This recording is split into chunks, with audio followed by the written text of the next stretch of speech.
If you love movies and movie discussions, you've come to the right place. Who am I, you ask? I am The Wiz, and I'm here today with... Kim Shactman. Kim! What happened? I fell off the face of the planet. Look. I don't understand what could be more important than this podcast. I mean, what is family really? Like, really? Like, oh my God! I want to see my dad for his birthday. Yeah. Fuck that shit. Yeah. No, I'm kidding. You have to record this with me right now. No. Yes, I was with my father last weekend for his birthday. I was spending the night at their house. That's sweet. That was sweet. Yeah. So happy birthday to your dad a week late. When you texted me that, I was like, oh, what are you doing? Go see your dad. Like, my dad turned 67, and the next day I was going to record my podcast with Wiz, and I was like, wow, I'm really tired. Like, my dad is like kicking my ass at 67. Like, what is wrong with me? No. So, it'll be 2 more years, and then it'll be a nice birthday. Yeah. It'll be like a, not so active one. They took me to Maine, and a lot of flooding up in Maine. For anyone that has visited there recently, you got to feel bad for those people. We saw a lot of damage and talked to the locals, and he's helping them out and stuff. So yeah, my heart goes out to those folks. Oh, that's terrible. I really didn't know that. We just had a snowstorm yesterday here in New Jersey. It was like 3 or 4 inches, but it was enough to close schools down for some reason. But, All right, so we are here to review the 2014 biopic, The Theory of Everything, starring Eddie Redmayne, Felicity Jones, and Charlie Cox, directed by James Marsh. I think we discussed this before we recorded. Mm-hmm. We know who Stephen Hawking is, but we don't really know much about his story, correct? I knew nothing. I'm so bad. I feel like I was the only person in the world that knew who he was, but didn't know his story. Mm. My husband was like, how do you not know about Stephen Hawking? I'm like, I don't know. I'm just in my own little bubble doing my own thing. Yeah. I don't know. He's like, there was a lot going on with him, and the world was amazed by his perseverance and all this stuff. And I'm just like, I have no idea. I'm like, I just know he was sick and he was in a wheelchair, and I felt bad for him, but I didn't know his whole story. Yeah. No, seriously, I felt the same way about you. I knew he was incredibly smart. He was sick. He had a disease, and that he had one of his books made into a documentary by Errol Morris. That was the only things I knew about him. But you knew more than I did. Yeah. I didn't even know that. Yeah. And I watched A Brief History of Time, and I got... It's been a while since I've seen it, and I remember just being like, this is all very interesting, but I don't understand I have no what the hell I'm watching. You're like, what? It's like Homer Simpson watching Twin Peaks. Yeah. Brilliant. I have no idea what's going on. Right over your head. Yeah. Now I want to watch it just to see how in-depth it is. I didn't know about the relationship he had with his wife, specifically too. So this was definitely something that I saw this about 10 years ago and reviewed it. So this was a very interesting experience watching this again. It was my first time, so yeah. Yeah. So you want to get into the review? Let's do it. Let's get into the review of The Theory of Everything, directed by James Marsh. But before we do, let's get into the plot. I think we pretty much went over it. In the 60s, Stephen Hawking is a Cambridge University student and future physicist, and falls in love with a student named Jane Wilde, played by Felicity Jones. Eddie Redmayne plays Stephen Hawking. At age 21, he learns he has a motor neuron disease, which I think is called ALS now, correct? Yes. Yes. Despite this, and with Jane at his side, he begins an ambitious study of time while dealing with his disease and deterioration of his body, the things that happen with him and with his wife. I think the first thing to point out is this is more of a romance film than it really is a biopic on Stephen Hawking. Yes, and did you also want to point out where this film came from? Yes. Or do you want to get into that later? Okay, I will definitely get into it in one of my points, but this actually is not a biopic of Stephen Hawking. This is based off of the book by Jane Hawking about the relationship between Stephen and her. Which I did not even know until right before we started recording this episode. Yeah, I didn't know that when I first watched the film back in 2015. It wasn't until after I started doing my review, I was like, oh, no wonder it's more about Jane. It's based off of Jane's book. So I was like, okay, this is all coming together now. It makes sense. Yeah. Like, I'm not going crazy. Yeah. Okay, so we've gotten to the plot. Let's get into our 3 points. Kim, why don't you go first with your first point, which is similar to mine. Yes, it is very similar. I kind of piggybacked off of Wiz's point. As Wiz kind of mentioned to me before, it is a performance piece film. You know, it's very honed in on the performances of Redmayne as well as Jones, because they're the main characters and they are just very forward in their performances. I loved them both. I thought they were both really, really good. Jones was excellent. And I obviously give props to Redmayne because he had to play someone with ALS. Like, that is hardcore acting. How he had to move his body and change his body language and his image and, like, use props around him to see his body deteriorating. I mean, I don't think I could ever do something like that, or, you know, any actor that has been in the scene. Like, I just feel like that is a very hard thing to do. So I gave him a lot of props for that. Yeah, so the way I put it is Redmayne is the showiest of the performances of the film. Like, he should be. You know what I mean? Yes. The physical transformation that he went through is to be commended. It is actually very convincing. Like, with that, I would agree with that. I ended up liking Jones' performance a little bit better. It's not as physically demanding, but she carries the film. And I think this ties into how I felt about the film the first time, where I was expecting it to be a Stephen Hawking film when it really is a Jane Hawking film. I wasn't bothered by it because Felicity Jones is so good in the role. I mean, the film relies on her essentially to carry the film because, let's face it, the nature of the disease that Stephen Hawking had, unless you're going to have him do inner monologues in his head and it's going to be blasted to the audience, he's not going to provide much. Right. So, or if you're going to have subtitles where you can understand what he's saying, which they don't do that, which I think is an actually good move in this movie. Because I'm glad they didn't. Yeah, I feel like it would have ruined it. Well, it actually shows the closeness between Jane and Stephen, where even though Stephen is very hard to understand, Jane understands because she knows exactly how Stephen thinks and is going for that end. So it was important for Jones to really carry the movie, and she did a very good job of that. I'm not knocking Redmayne's performance. I think it's a very good performance. It's very showy, and the physical nature of it is actually impressive. But I ended up liking Felicity Jones a little bit more. I want to say also, watching this a second time, I really was surprised by Charlie Cox in this movie, who played... all right, let's just get into it. Charlie... Good. Refresh my memory since it's been 2 weeks since I've watched Sure. it. Charlie Cox plays a man who was a widower. I believe he was a widower. I think his wife died. Is the leader of the church choir. Oh, yes. Now I remember. Yeah, okay. And he ends up having a non-traditional relationship with Jane and Stephen, whereas he takes care of the kids and helps Jane, but is also romantically involved with Jane. Over time, yeah. Over time, which Stephen offers up to Jane at the time, which he says, you know, if you... I forget the exact line, but basically is, if you need that affection, go ahead. Essentially is what happens with Stephen and Jane in that one. I'm surprised by Charlie Cox's performance, mainly because I know him in Boardwalk Empire and in Daredevil. Boardwalk Empire, he plays a thug, and in Daredevil, he's Matt Murdock, which is Daredevil, who is a blind superhero who's a very intimidating guy. He plays both characters really well, but I don't remember seeing him again in such a sensitive, but in a soft demeanor. But he pulls it off very well in this movie. I was actually pretty surprised. I liked him too. I thought he was pretty good. I saw Boardwalk Empire like a long time ago, so I probably just forget him in that, but I haven't seen him in anything else, but... Yeah, like if those are the roles he's used to playing and now seeing him in that light, I can see how you would enjoy his performance in this film. No, yeah, he's very good in this movie, I think. I think so too, yeah. Yeah.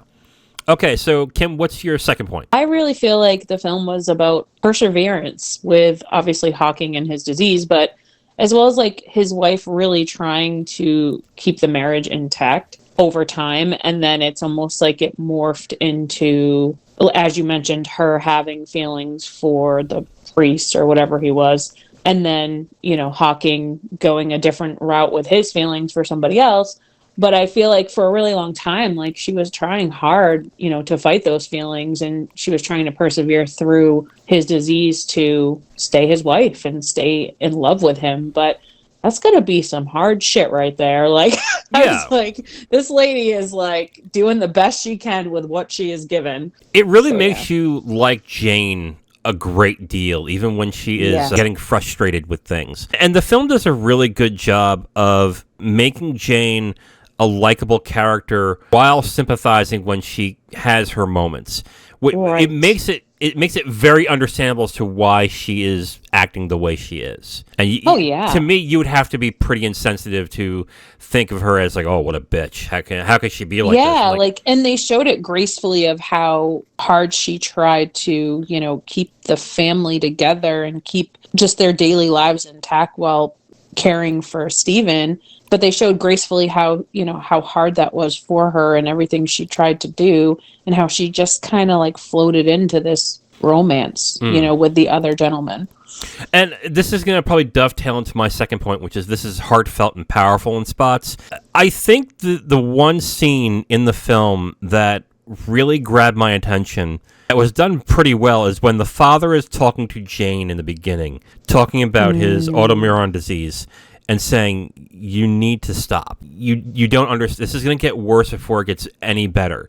So why don't you go live your life? Go live your life well. And it's like, no, I love Stephen. I want to be with Stephen. And we'll do this. Those types of scenes can tend to be over-dramatized and to a point where they're kind of corny.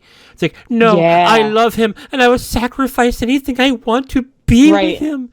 I'm going to be with him till the day he dies. Yes. And in this, it's very grounded. She's very sober thought, and she's like, no, I understand what's going to happen. Love your son. I want to be with him. And another thing that the film does very well is show that Jane didn't portray herself necessarily as somebody who was like, oh, poor baby. She's like, no, Stephen, you need to get up. You need to... she was a positive force all around in this. Now, Jane is the person who wrote this book. And in the... Well, speaking of that, I'm like, well, how much of this was a little bit exaggerated from her point of view? But but if it was, I think it was still done well for the film, because it wasn't over exaggerated in the film. Absolutely. It is her point of view. Yeah, and I've never heard anything from Stephen Hawking saying, actually, that woman was a bitch. The movie was terrible, or what, you know what I mean? Yeah, so I'm going to assume that's how it went. And the way they portrayed Jane in this movie, I thought, was very well done, because it showed her as strong on multiple fronts. But when she starts to break down, it's not like it's a character flaw from the movie, or it's not like it made sense, and it made it more emotionally impactful because of that. Well, also too, like the fact that not just from a romantic angle, but also from a friendship angle, right? On how much they cared for each other, regardless of the romantic feelings. Yes, absolutely. Can I ask a quick question? Sure. Okay, so... Oh, wow, we're getting really serious right now. Yes, we are. Okay. Give me it, okay. Were you saddened that there wasn't a cuckold kink scene with Stephen asking Jane about how it was to sleep with Jonathan? What? No, really think about this. He loves his wife, right? It's like, right. So he'd be on the keyboard going, "Tell me how he feels." Oh my God. Well, I mean, when you put it that way, Jesus Christ, that is just so weird and creepy. I mean, if he was I wish time is a construct, so is your feelings for him. Tell me how he tastes now. It's awful. No, I mean, I'm sure he had desires to know just from not being able to feel. Oh, I would not want to know that. Oh, God. I mean, I wouldn't either, but not from my husband, or if it was if I was a man and it was my wife, but if I was talking to maybe someone outside of my relationship, I'd be describe the feeling, right? Because when was the last time he had that? years, right? But like when it's your own wife, that's kind of fucking creepy. So let me be honest about my thoughts on that type of thing. I understand people can do open relationships, and I'm totally fine with that. I have no problem with people who are okay with that kind of lifestyle. I know for a fact I can't do that. I can't either. No. That will never be me, ever. But I would like to think that if I got that sick, and my wife is taking care of me, and she's doing her best, I would like to think that I would be man enough to say, honey, if you need affection, I understand. If I can't provide that, I understand. Yeah. I mean, would I though? Would I? Like, I'd hope I would, but I don't know if I would. Yeah, like, let me tell you one. Let me tell you one. Like with the technology nowadays, you'd be like, I just ordered you a big dildo. Go for it.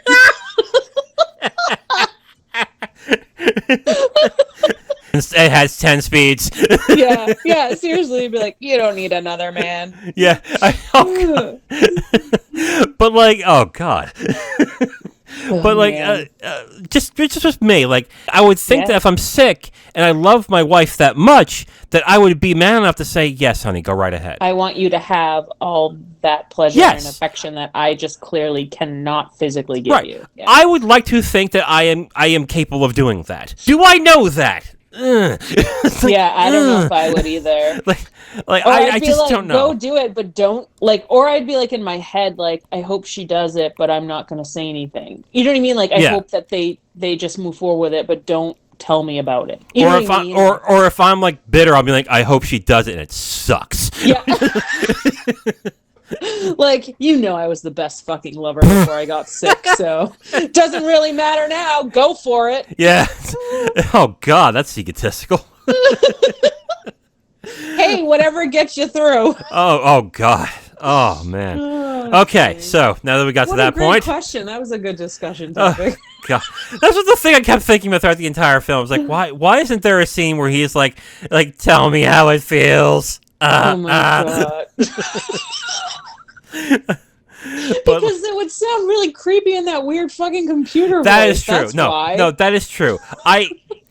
You would have to think that maybe he asked, right? Maybe? Maybe.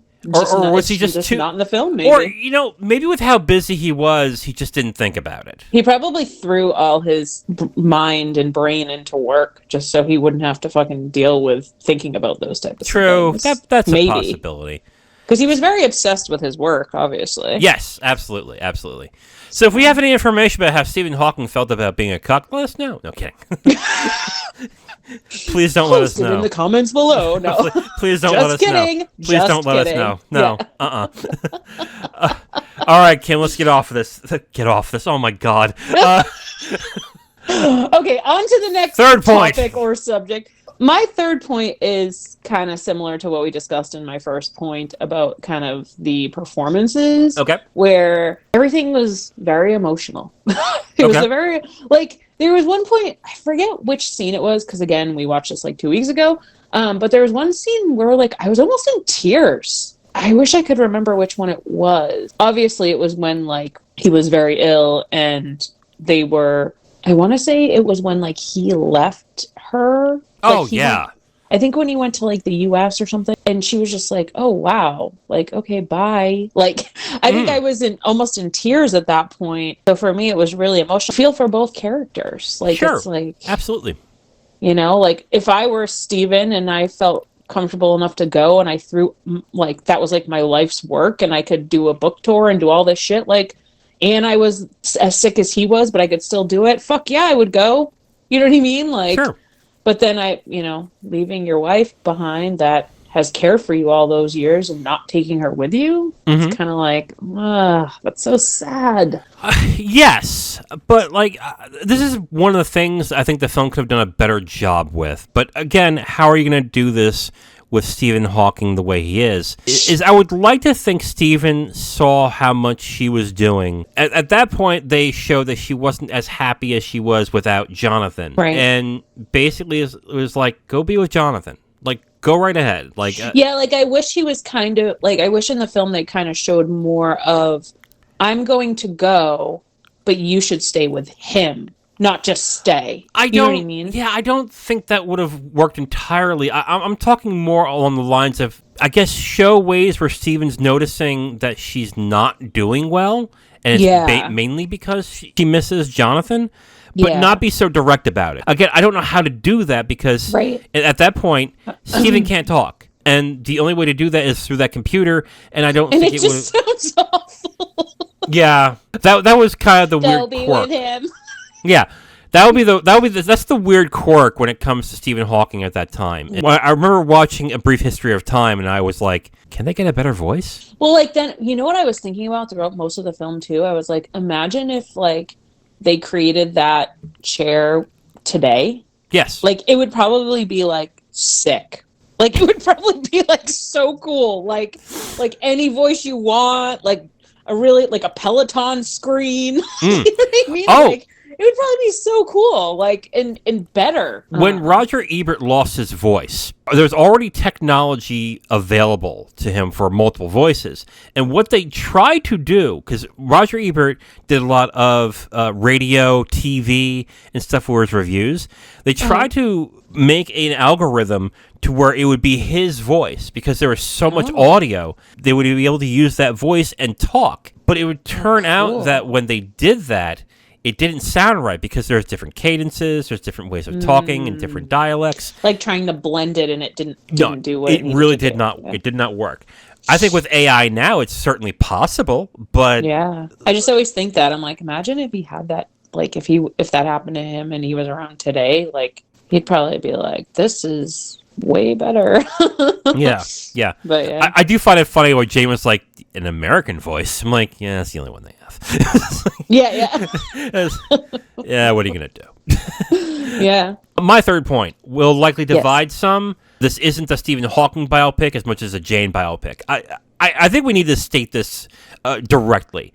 If you are looking to watch a movie about Stephen Hawking, you're really not getting it. Not fully. You're not fully getting it. Yeah. I mean, you are to a point, but you're getting it in the eyes of Jane in this one. Yeah. And the movie is more interested about the relationship between Jane and Stephen than I think Stephen's work. But I think, like you said, like I kind of like that because it's easy. I think it's probably easier to follow than the documentary that you watched. But it was a good idea in this movie because unless you sit down with Stephen Hawking and go over his entire life, you're not going to get a standard biopic, is what I would think.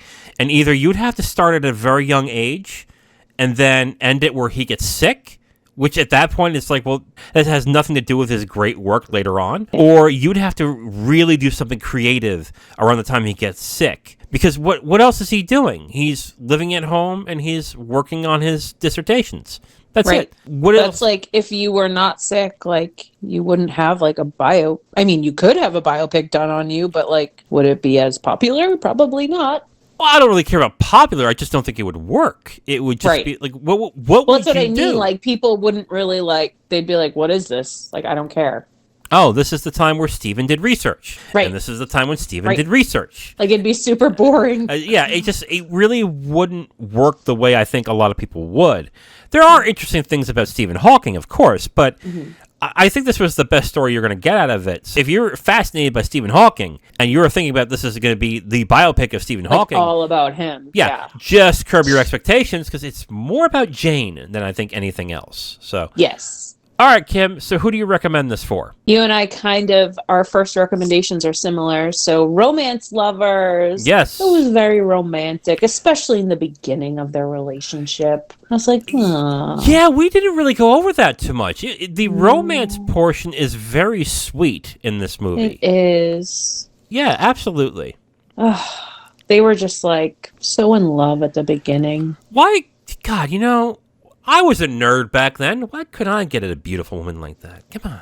Oh my God. You know what my husband always says to me? Like, he'll see like a scene in the film, like any film, and it'll be a little romantic scene. Mm-hmm. And let's say they're kissing by like a fountain or something. He'll be like, "Where's my kiss by the fountain in the garden?" Like every time, like any movie we're watching, I'm like, screw you. Just be like, go build one and find out, okay? That's what I said. I was like, why don't you take me to a goddamn fountain? Give me a kiss. After all the work I do, I deserve to be kissed under a fountain. Seriously, he's like just making fun of it all the time. Oh, okay. Where's my kiss under the starlight? I'm like, oh, shut up. Why weren't we going round and round near an ocean? Yeah. Or like, where's my time with you on the Ferris wheel? I'm like, oh my God. No, I would be the type of guy who'd be like, honey, would you have sex with me even though I can't move? Yeah. Like, that would be me. That would be me. Like, I wouldn't be like, well, he did mention when we were because he watched it with me, and he said to me, he's like, yeah, I'd let you bang that guy if I couldn't move. I was like, oh, okay, thanks. Oh, that's sweet of him. That's sweet of him. Good for him. He's like, I'd let you go do it with the priest. I'm like, okay. Good for Kim's husband. Look at you. So progressive. What a great guy. Yeah, there you go. Go bang that guy if you can. I can't do it, Well, he was like, I hope you'd do the same for me if it was vice versa. Okay. I guess. The motivations come out, huh? So for romance lovers, that's who I recommend it for. Okay. I also recommend for those that want to learn more about Stephen Hawking and Jane Hawking's life together, as you kind of pointed out in your last point. Because like I said, I knew like next to nothing about Stephen Hawking. I'm just one of those people that were just like unaware.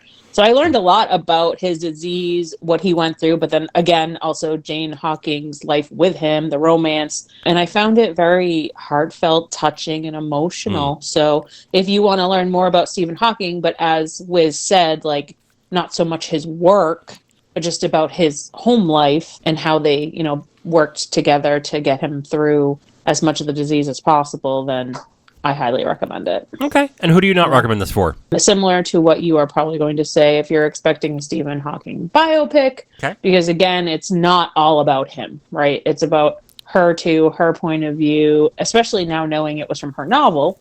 And then I also really don't recommend those that have a loved one that are sick or may have gotten sick recently to watch this from an emotional standpoint, right? Like you may be able to relate to what Stephen Hawking is going through, and it may be really tough for you to watch from like a trigger perspective.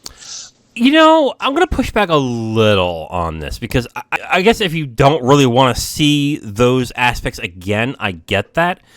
But I could see this being for someone who is really struggling with it and finding more strength from it and going, well, this person was able to do it and is strong enough to do it. Maybe I am too. Well, I think more of like, I don't know, if like, you don't want to see someone else get sick. Or if you were caring for somebody that was sick and they passed away, and then you're watching this and you're like, well, he got through it, but my person didn't. Yeah, right? Okay, like, that's true. Kind of deal. True. Like that might be tough. And I'm not saying, that's for anyone, but for those that are really emotional, especially if like, maybe if you're a wife or a sensitive male and, you just went through it and they have passed, that could be really tough. No, I see what you're saying. So who do I recommend this for? I recommend this for people that love romantic dramas, as you have just mentioned. I think that the best parts of the film are the romantic drama aspects. So if you like romantic dramas, go for it.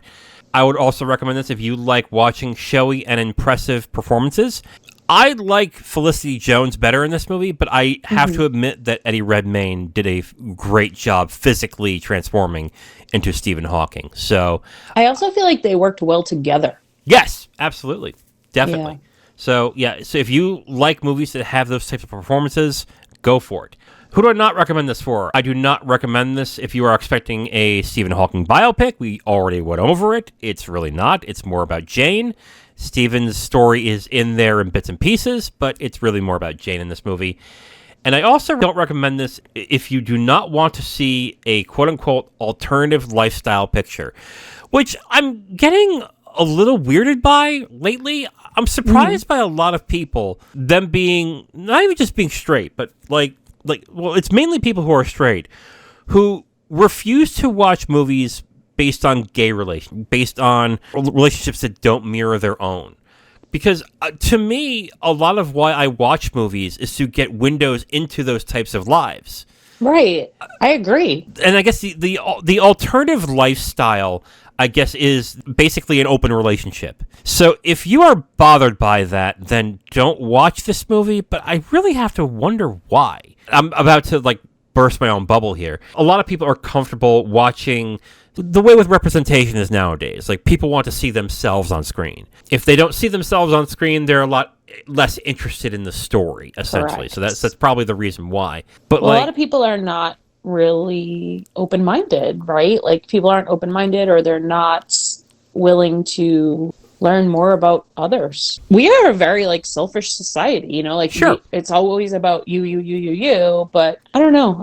I have to agree with you there. If that bothers you, if you don't want to see an alternative lifestyle on screen, I would say, I guess, avoid this movie. Sad as that may be. But I'm like you. You've especially opened my eyes to different films with, different types of lifestyles in them that I would have never known, and, kind of seen how different it is from my own. And I think it's important because it gives you a perspective on other, society in general and what others are going through. And it really makes you appreciate sometimes too what you have.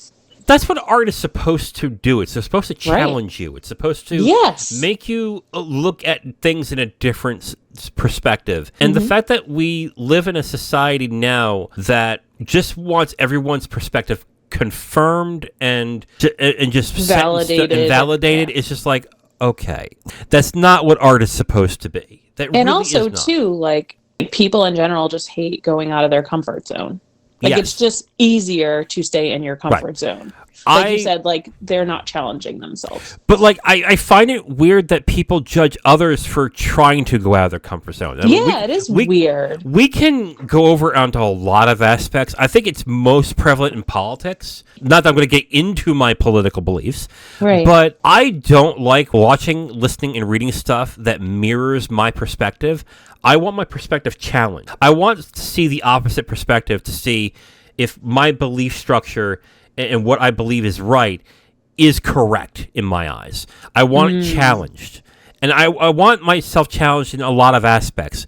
And I just find it incredibly odd that a lot of people don't like to be challenged. They don't want to improve. So, they just don't want to deal with it. Yeah. They don't want to keep their minds open and learn new things because it's just comfortable otherwise. Yeah. No, definitely. Okay, Kim, so do you recommend The Theory of Everything? I do. I liked it. I really liked this film a lot. I loved the romance in it.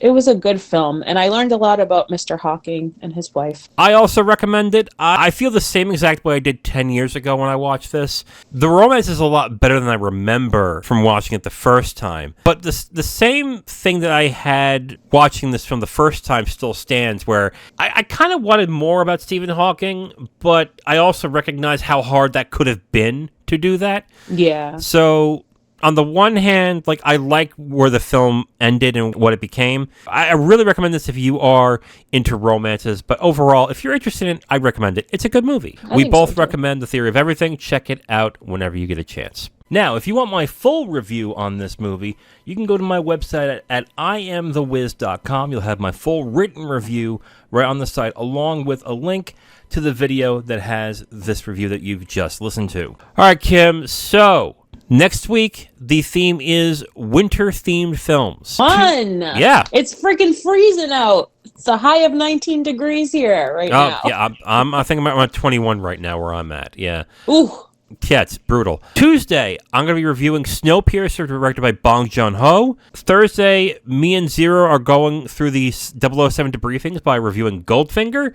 Oh my god, I haven't seen those in so long. Oh my god, it's actually been fun. I'm of course we're going through the better ones right now, which are the first three. Wait until we get to On Her Majesty's Secret Service, and then we're gonna be like, oh god, what are we doing? Yeah, I think I've only seen the first three. Yeah.